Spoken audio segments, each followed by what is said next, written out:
एठी Excel B K Enterprises company employ मानकर गोटे स्टेटमेंट अच्छी स्टेटमेंट रे एम्प्लॉय मानकर कोड अच्छी से नेम अच्छी से जॉइनिंग डेट अच्छी से जेंडर मार्शियल स्टेटस को डिपार्टमेंट रे चाकरी करछथि जेमिति कि मार्केटिंग सेल्स केते बेसिक सैलरी अच्छी एवं को रीजन रो जेमिति कि नॉर्थ और साउथ रीजन भितर को रीजन रो अछंती एरो लिस्ट अच्छी रीजन कलम रु मु केवल नॉर्थ रीजन को चूज करुच्ची आ ओके करुच्ची देखंतु ए डाटा सीट भितर केवल नॉर्थ रीजन रे काम करुवा एम्प्लॉय मानकर लिस्ट डिटेल्स देखेला तो यही काम को आमे कहउचंती फिल्टर। नमस्कार मु बीके आपण मानको स्वागत करुच्ची आम YouTube channel chamber of success को चलंतु आरंभ करिबा filter option. Filter option data sheet भितर चाहुथुवा पर्टिकुलर कलम रो डाटा को देखिबा सहित मैनिपुलेट करिबारे सहाय्य करे। फिल्टरिंग करिया पई डाटा हेडिंग को प्रथम सिलेक्शन करिबा डाटा रिबन रो फिल्टर बटन उपरे क्लिक करिबा नचेत डाटा हेडिंग को सिलेक्शन करी कीबोर्ड रो शिफ्ट कंट्रोल एल प्रेस करिबा। एबे देखंतु सबु कलम रो हेडिंग रे फिल्टर बटन लागी गला।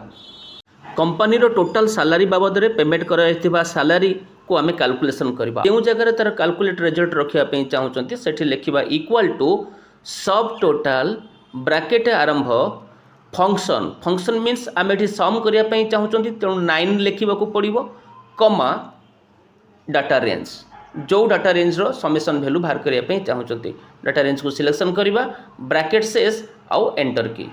एबे देखंतु टोटल सैलरी बाबद रे हमर 9,59,000 टंका पेमेंट करा जायछि। एबे आमे नॉर्थ रीजन रे काम करथुवा एम्प्लॉय मानकर सैलरी एवं टोटल सैलरी जदि देखिबा पई चाहूचंती सेति पई हमको रीजन कलम रो फिल्टर बटन ऊपर क्लिक करी नॉर्थ रीजन को चूज करबा ओके करबा। एबे देखंतु केवल नॉर्थ रीजन एम्प्लॉय मानकर लिस्ट देखाइबा सहित से मानकर सैलरी आउ टोटल सैलरी मध्ये ऑटोमेटिकली डिस्प्ले करूची। जदि आमे डिपार्टमेंट कलम रो केवल फाइनेंस डिपार्टमेंट रो सैलरी देखिया पई चाहूचंती तेबे आमे डिपार्टमेंट को जिबा डिपार्टमेंट रो फिल्टर बटन ऊपर क्लिक करके फाइनेंस ऑप्शन को चूज करबा। एबे देखंतु केवल फाइनेंस डिपार्टमेंट रो सैलरी देखाइबा सहित तार टोटल सैलरी मध्ये डिस्प्ले करूची। आशा करू कि फिल्टर ऑप्शनटा आपनकर भल भाबरे बुझी हेथिबो। आरो सेकंड पार्ट रे एडवांस फिल्टर ऊपर आलोचना करबा। कमेंट करबा को जमा भूलिबेनी आपनका कमेंट हमको प्रेरणा जोगाइबो नुवा नुवा कंटेंट तैयारी करिया पई। धन्यवाद।